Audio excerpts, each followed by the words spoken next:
Welcome to the new Reading for Fluency class, Peter Pan in the City. Now, I am looking forward to you shadowing me and improving all of your tone, your intonation, and your overall speaking fluency. Remember, it's always best to have one earphone in so you can hear my voice and one out so you can hear your voice.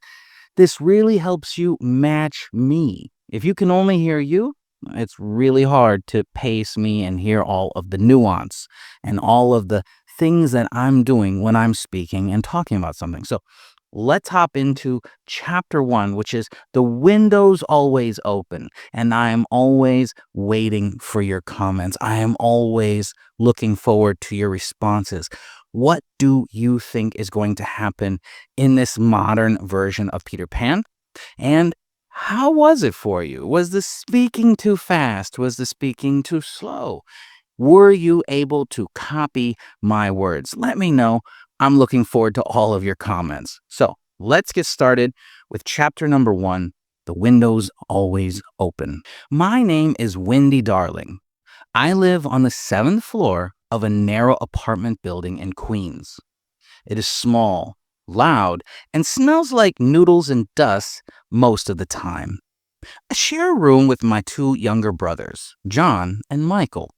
At night, the 3 of us sleep close together, wrapped in the hum of city traffic and the occasional shout from downstairs.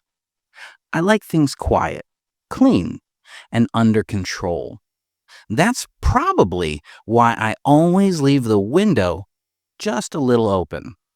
Not wide, just enough to let the air in. And maybe, in some strange way, to let something out. Last Tuesday night, I heard a noise outside. Not loud, just a soft tapping, like someone brushing the window frame with their fingers. I sat up and glanced at the glass. There, standing on the fire escape in the moonlight, was a boy about my age, barefoot, wearing a bright blue hoodie and jeans that looked 2 sizes too big. He had a backpack slung over one shoulder, bulging with wires, scraps of paper, a flashlight, and something that glowed. I didn't say anything at first. I just stared. He gave me a crooked smile. "Hey," he said casually, "you dropped your shadow."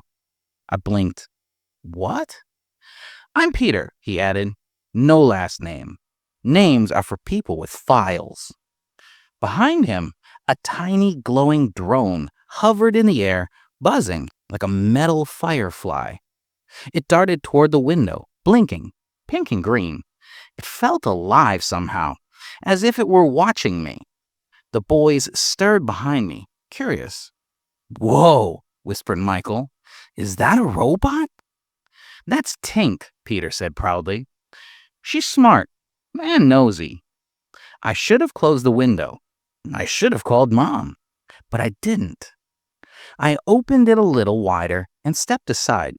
Peter climbed in like he'd done it 100 times before. His steps were light and quiet. He looked around our cramped apartment like it was a museum. My brother sat up, wide-eyed. "Are you in a gang?" John asked. Peter laughed. "Nah, gangs have rules. We don't do rules. We're just lost, I guess, but in a fun way." I watched him closely. There was something strange about him. Not dangerous, but different. His eyes were quick, like he was always looking for an exit. He never once looked scared. "Where do you live?" I asked. Peter shrugged. "Nowhere. Or everywhere. I sleep in the tunnels, on rooftops, sometimes on the back steps of bakeries if the ovens are warm." He pulled a crumpled map from his bag and spread it on the floor. It looked like a subway map, but someone had added extra lines in red ink, curved arrows, circles, little skulls, and stars. "You want to see something amazing?" he said. I hesitated. "I don't know you." He nodded. "Fair. But I know you.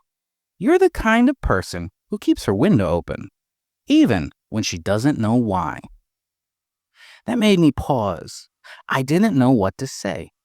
Michael jumped in. Can we go with you? It's late, I said.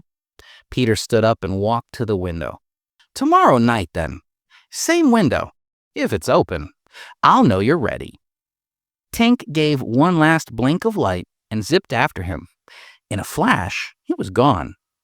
That night, I didn't sleep much. I kept staring at the window, wondering, who was he really? Wondering if it was safe, if it was smart, if it even mattered. The wind slipped in through the small crack in the glass. I didn't close it. The window stayed open. Now, I hope you enjoyed Chapter 1. I'm excited to see where this story is going to take us all, and I hope you have some ideas about what's going to happen next. It does kind of parallel the original Peter Pan in a way, but it's more modern. Let's just say that, okay? It's modern problems, modern different things that are going to happen. Now, this is written at an ESL level for 5 to 6, grades 5 to 6. I can't remember exactly what the BR or A or C rating, the UK ratings are, but I'll put that down in the description below, okay? So what did you think? What do you think's going to happen? What's Wendy going to do, right? Who is Peter, right? And what is Tink? Why does he have a drone, okay? What do you think we have in store for our story? I'm excited to find out, and I'm actually going to film the next chapter right now. So I will see you in chapter 2. Goodbye.